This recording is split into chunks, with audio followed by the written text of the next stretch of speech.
नमस्कार दोस्तों, स्वागत है आपका जीएस मंथन में। अपनी मुख्य परीक्षा की जो उत्तर लेखन सीरीज है, आज हम उसका अगला प्रश्न पढ़ेंगे। प्रश्न है, सबसे पहले समझते हैं। हिमालय युवा और अस्थिर पर्वत है, इस कथन के भौगोलिक महत्व को स्पष्ट कीजिए। जो अपनी आंसर सीरीज है, इसमें UPSC, UPPSC, BPSC, MPSC, RPSC यानी इन परीक्षाओं में जो मेंस में उत्तर लिखे जाते हैं, हम उस पर इस पे चर्चा करते हैं। इसमें हम पूरा प्रश्न लेते हैं और आपको समझाते हैं कि कैसे हमें लिखना है। यहाँ हम दो चीज़ें सीखते हैं। पहली चीज़ है उत्तर लिखते कैसे हैं, उसका प्रारूप क्या होना चाहिए। फिर इसके बाद हम समझते हैं कि उस प्रश्न को हल कैसे करना है, या उसमें क्या क्या चीज़ें लिखनी है, क्या क्या चीज़ें होनी चाहिए जो हमारे उत्तर को प्रभावी बनाती हैं। देखिए, मेंस में प्रभावी उत्तर होना बहुत आवश्यक है, क्योंकि आप देखिए, कोई यहाँ पर ग्रेजुएशन का पेपर तो दे नहीं रहे हैं। ग्रेजुएशन का पेपर है या बीए बीकॉम, या मान लो इन परीक्षाओं के पेपर तो आप दे नहीं रहे हैं, आप एक प्रतियोगी पेपर दे रहे हैं। तो यहाँ पर आपकी उत्तर लिखने की जो कला है या प्रारूप है, वो बहुत मायने रखता है।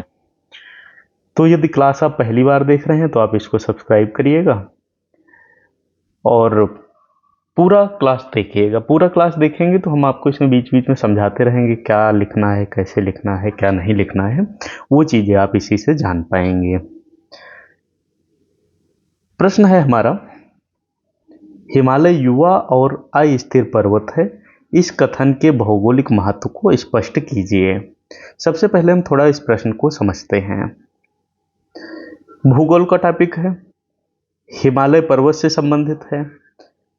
अभी हाल ही में हिमालय पर्वत में कुछ वृद्धि भी नापी गई है, खबरों में था, इसलिए हमारे लिए महत्वपूर्ण प्रश्न बन सकता है।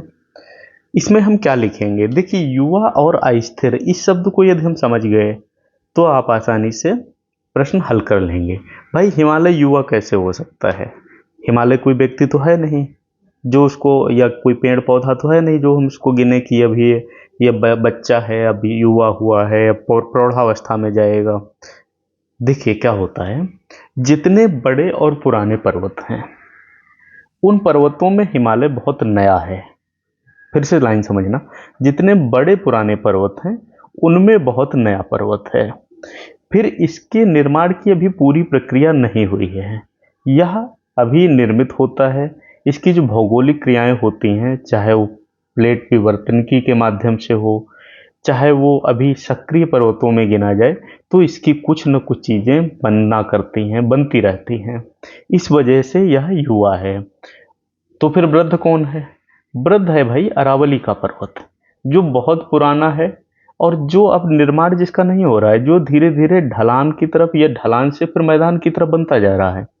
जो राजस्थान से दिल्ली के बीच का यदि हम एरिया देखते हैं, तो यह दिल्ली तक आते आते एक सामान्य सा मैदान बनता जा रहा है जिस पर राष्ट्रपति भवन बना हुआ है। तो अब अरावली के किसी भी प्रकार से बढ़ने की या ऊपर उठने की कोई संभावना तो बची नहीं, यानी ये प्रौढ़ हो गया। आप हैं तो आप क्या हैं? युवा हैं। अब युवा हैं तो आप इधर उधर जाएंगे भी। मान लो आप यहाँ चले गए, यहाँ चले गए, यहाँ चले गए, आपको जो सही लगा वैसे आप वृद्धि कर रहे हैं, तो आप अस्थिर भी हो गए। स्थिर का मतलब क्या है? अगर हम इतने बढ़ गए हैं, ये पर्वत इतना बढ़ गया है, तो यहीं तक रहना चाहिए। अब ये घिसेगा, लेकिन इस पर्वत में और कोई विकास नहीं होगा, इसकी अगली चोटी ऐसे नहीं जाएगी। ये इस लाइन का मतलब हुआ है। अब हम इसको धीरे धीरे समझते हैं, इसमें हमें लिखना क्या है। देखो, जब मेंस का आंसर लिखना शुरू करेंगे तो यहाँ पर हम एकदम कोई हेडिंग नहीं डाल देंगे। ऐसा नहीं कि यहीं से हेडिंग डाल के हम लिखने लगेंगे, ऐसा नहीं करेंगे। पहले इस प्रश्न को या इस विषय को थोड़ा एक प्रारूप के माध्यम से, यानी मान लेते हैं 100 शब्दों के माध्यम से हम ये समझाएंगे कि इस प्रश्न में है क्या। फिर धीरे धीरे हेडिंग के माध्यम से हम इसको लिखते जाएंगे। जिस विषय पर है उसी विषय के हम उदाहरण भी देंगे, उसी विषय के महत्व को हम इसमें समझेंगे। जैसे विश्व के सबसे ऊंचे पर्वत हिमालय केवल भौगोलिक इकाई नहीं बल्कि भारतीय उपमहाद्वीप की जीवन रेखा है। ये पर्वत प्लेट विवर्तन की सक्रियता से निर्मित हुए और आज भी उसी प्रक्रिया से प्रभावित होते हैं। देखो, इसमें आपकी भाषा भी काफ़ी अच्छी होनी चाहिए। भाषा ऐसी हो जो कि थोड़ा प्रभावित करे और पढ़ने का मन करे। हिमालय को युवा और अस्थिर पर्वत इसलिए कहा जाता है क्योंकि ये भूगर्भीय दृष्टि से हाल ही में बने हैं। इनकी चट्टानें कठोर नहीं हैं, संरचनाएं जटिल हैं और निरंतर भूकंपीय गतिविधियों व अपक्षय की प्रक्रिया से प्रभावित रहती हैं। इस अस्थिरता का भूगोल, समाज, पर्यावरण, अर्थव्यवस्था सभी पर गहरा प्रभाव पड़ा है। तो हमने इसमें यही चीजें देखी कि भाई अभी ये कठोर चट्टान नहीं बनी, मतलब एकदम कहते हैं ना कि खूब मजबूत पत्थर हो गया, ऐसा नहीं है।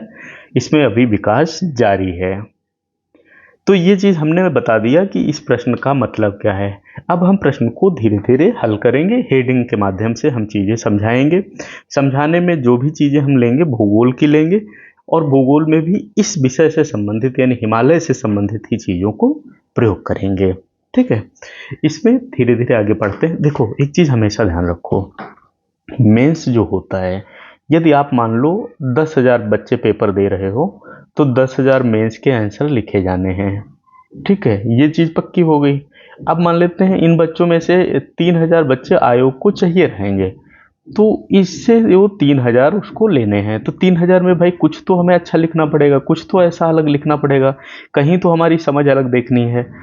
तभी हम वहाँ पर सेलेक्ट होंगे। वहाँ हम खुद मौजूद नहीं होते हैं, वहाँ हमारी कॉपी ही होती है। इसलिए कॉपी को अपनी बेहतर तरीके से ही हमें लिखना है, हमारे उत्तर को बेहतर तरीके से लिखना है। बेहतर तरीके से लिखेंगे कैसे? जब हम खूब लिखेंगे, जब हम खूब मेहनत करेंगे, जब हम खूब अभ्यास करेंगे, तो हमारे शब्द खुद निकलते हैं। शब्दों का व्याकरण, शब्दों का चयन ही हमारा जो है, वह वाक्य रचना ही हमारी जो है प्रश्नों को अच्छा बनाती है, उत्तर को अच्छा बनाती है। वही हमें कहीं न कहीं से विशेष की तरफ ले जाती है।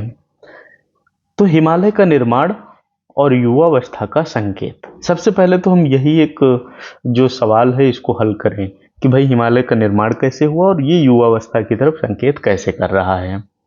तो इसमें हम कुछ सिद्धांतों की बात करेंगे, जैसे प्लेट विवर्तन की सिद्धांत के अनुसार लगभग 5 करोड़ वर्ष पूर्व भारतीय प्लेट उत्तरी दिशा में बढ़ी और यूरेशियाई प्लेट से टकराई। इस टकराव से तलछटी चट्टानें मुड़कर हिमालय पर्वतमाला बनी। अब देखो इसमें ये अगर मान लो आप डायग्राम के माध्यम से या कुछ आप समझाना चाह रहे हो तो ये आप प्रैक्टिस करिएगा, तो उसमें आप इसको करते रहेंगे। ये यहाँ पर हर चीज़ देखिए अभी संभव नहीं है बता पाना, क्योंकि आपको एक काफ़ी प्रश्न हल कराने हैं मुझे, काफ़ी चीज़ आपके निबंध पोर्शन भी हम करा रहे हैं, तो थोड़ा उसमें अभी समय लगेगा। जब आपके पेपर आने वाले होंगे तो हम वो चीज़ें भी बिल्कुल समझाएंगे। लेकिन अभी यदि हम डायग्राम और इस सब में पढ़ जाएंगे तो आप समझो कि आप भाषा नहीं समझ पाओगे। तो अभी प्रश्न लिखना आप सही से समझ लो, डायग्राम है, ग्राफ है, आलेख है, जो भी चीज़ें उसमें संभव होती हैं वो हम सब तब प्रैक्टिस करा लेंगे जब आप अच्छे से परफेक्ट हो जाओगे। भाई जैसे एक चीज़ सुनो, पहले साइकिल पर बैठना तो सीखो, साइकिल पैदल चलाना तो सीखो, फिर बैठा के दौड़ा तो हम लेंगे ही। भूगर्भीय दृष्टि से 5 करोड़ वर्ष का समय बहुत कम माना जाता है, इसलिए हिमालय को युवा पर्वत कहा जाता है। 5 करोड़ वर्ष वैसे तो बहुत हैं, लेकिन पर्वतों के निर्माण में ये इतने बहुत ज़्यादा नहीं होते हैं। यहाँ की चट्टानें अभी सख्त नहीं हुई हैं, इनमें परतदार संरचना है और बार बार भूस्खलन होता है। माउंट एवरेस्ट समेत अधिकांश शिखरों की ऊंचाई अभी बढ़ रही है, जो उनकी सक्रियता और युवा अवस्था को दर्शाती है। भाई युवा है वही तो बड़ा होगा, वही तो उसकी तो ग्रोथ दिखेगी, तो इसी प्रकार इनकी ग्रोथ दिखती है। फिर अस्थिर क्यों है? भाई क्यों अस्थिर कहा जाता है? भूकंपीय गतिविधि, हिमालय विश्व की सबसे अधिक भूकंपीय सक्रिय पट्टी में आता है। बार बार भूकंप आते हैं क्योंकि प्लेटों की गति अभी भी जारी है। भूस्खलन और मृदा स्खलन, अस्थिर चट्टानों और ढालों के कारण यहाँ निरंतर भूस्खलन होता है। फिर ग्लेशियरों का पिघलना, जलवायु परिवर्तन के कारण हिमालयी हिमनद तेजी से पिघल रहे हैं, जिससे बाढ़ और झील फटने का खतरा बढ़ता है। तो ग्लेशियर से क्या है, जब भी जलवायु परिवर्तन के कारण पिघलेगा तो भाई बाढ़ जैसी स्थितियां क्षेत्र में जरूर बनेंगी। फिर नदियों की अस्थिर धारा, जैसे गंगा, ब्रह्मपुत्र, सिंधु जैसी नदियां बार बार मार्ग बदलती हैं और बाढ़ लाती हैं। फिर नवीन संरचनाएं, यहाँ की चोटियां तीखी, खड़ी और असमान हैं, जो उनके युवा स्वरूप को दर्शाती हैं। अपना देखो निबंध लेखन सीरीज भी चल रही है, ये भी इसी प्रकार से हम आपको एक एक निबंध समझाते हैं। यदि भी आपने नहीं देखा है तो आप देखना शुरू करिएगा। बहुत फायदे की सीरीज है। मेंस के लिए जो संभावित टॉपिक होते हैं वही सब ज़्यादातर हम उसमें पढ़ाते हैं। तो आप इस चैनल सब्सक्राइब कर लीजिएगा, जिससे कि आपको निबंध वगैरह समय पर मिलते रहें। अब हम देखते हैं इसका भौगोलिक महत्व क्या है। भाई जैसे युवा है ये जान गए हम, अस्थिर है ये जान गए। अब हम देखते हैं कि इसका भौगोलिक महत्व क्या होगा। तो सबसे पहले जलवायु पर प्रभाव क्या पड़ेगा। हिमालय भारतीय उपमहाद्वीप को ठंडी साइबेरियाई हवाओं से बचाता है। पहला जो प्रभाव है, मानसून की हवाओं को रोककर प्रचुर वर्षा सुनिश्चित करता है। अब वर्षा जैसे इधर है, इसको हम ऐसे दिखाएंगे है ना, फिर ये वर्षा यहाँ पर रोकेगा, फिर हम ये बताएंगे कि इस क्षेत्र में वर्षा हो जाएगी जब हवाएं रुकेंगी। तो ये सब चीज़ें पहले आप भाषा में समझ लो, फिर हम आपको वैसे समझाएंगे। यही कारण है कि गंगा ब्रह्मपुत्र मैदान कृषि के लिए उपजाऊ बने हैं। जल संसाधन यानी हिमालय को जल टावर ऑफ एशिया कहा जाता है। गंगा, यमुना, सिंधु, ब्रह्मपुत्र जैसी नदियां यहाँ से निकलती हैं। इन नदियों ने मैदानों में जल उपलब्धता, सिंचाई और परिवहन की नींव रखी है। फिर जैव विविधता और वनस्पति, विभिन्न ऊंचाई पर अलग अलग पारितंत्र मिलते हैं। यहाँ हिम तेंदुआ, रिटमांडा जैसी दुर्लभ प्रजातियां पाई जाती हैं। अस्थिरता के कारण यहाँ प्राकृतिक निवास निरंतर बदलते रहते हैं। मानव बसावट और आजीविका, ढलानों पर कृषि यानी झूम खेती की जाती है। अस्थिरता से खेती जोखिमपूर्ण होती है, फिर भी क्षेत्रीय जीवन इन्हीं संसाधनों पर निर्भर है। पर्यटन और साहसिक खेल यानी ट्रैकिंग, पर्वतारोहण रोजगार का बड़ा स्रोत हैं। देखो इसमें हम कुछ शब्द ज़्यादा पढ़ा रहे हैं एक प्रश्न में, उससे आपको लाभ ये होने वाला है कि आप उस प्रश्न को बिल्कुल जड़ से समझ जाओगे। फिर इसमें मान लो नकारात्मक प्रभाव पूछे जाते हैं तो लिखिएगा, नहीं पूछे जाते हैं तो नहीं लिखिएगा। जो जो पूछा जाए उतना लिखेंगे, लेकिन हम विषय को तो स्पष्ट क्लियर कर लेते हैं। अब यहाँ जब क्लियर हो जाएगा तो आपको दोबारा इसको अलग से पढ़ने की ज़रूरत नहीं पड़ेगी। नकारात्मक प्रभाव क्या है, जैसे प्राकृतिक आपदा यानी भूकंप है, भूस्खलन है, बाढ़, बादल फटना, यहाँ आम घटनाएं हैं। फिर 2013 की उत्तराखंड की जो आपदा है आई थी, आप सबको पता है, वो इसका उदाहरण है। फिर अवसंरचना विकास की चुनौतियां क्या हैं, सड़कों, सुरंगों और बांधों का निर्माण कठिन और जोखिमपूर्ण है। भू संरचना अस्थिर होने से परियोजनाएं अक्सर क्षतिग्रस्त होती हैं। फिर पर्यावरणीय असंतुलन, अंधाधुंध वनों की कटाई और पर्यटन ने अस्थिरता को और बढ़ा दिया है। पारिस्थितिकी तंत्र असंतुलित हो रहा है। फिर सीमावर्ती सुरक्षा, हिमालय अस्थिर भूगोल के कारण सैन्य दृष्टि से चुनौतीपूर्ण क्षेत्र है। भूस्खलन और मौसम सैनिक गतिविधियों को कठिन बनाते हैं। भाई जैसे मौसम हमेशा खराब रहेगा तो बहुत सारी गतिविधियां हैं जो बराबर नहीं चल पाती हैं।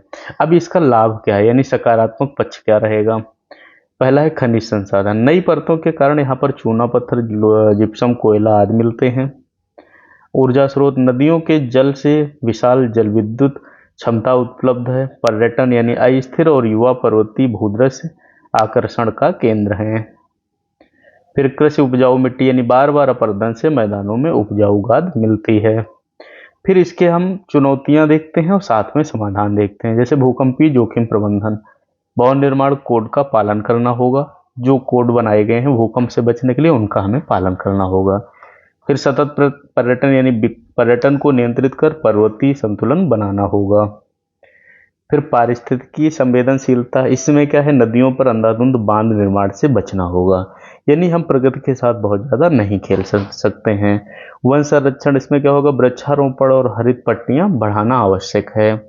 जलवायु परिवर्तन पर नियंत्रण कैसे होगा, ग्लोबल वार्मिंग के असर से हिमनदों को बचाने हेतु नीतिगत कदम जरूरी हैं। तो यह आपका हिमालय से संबंधित पूरा प्रश्न था, जिसको हमने एक एक चीज़, एक एक बिंदु समझा। यदि आपने पहली बार क्लास देखी है तो आप सब्सक्राइब करिएगा और लोगों को भेजिए, जिससे कि सबको लाभ मिले। अब इसको 2-3 बार आप प्रैक्टिस जरूर करिएगा। मिलते हैं अगली क्लास में। धन्यवाद।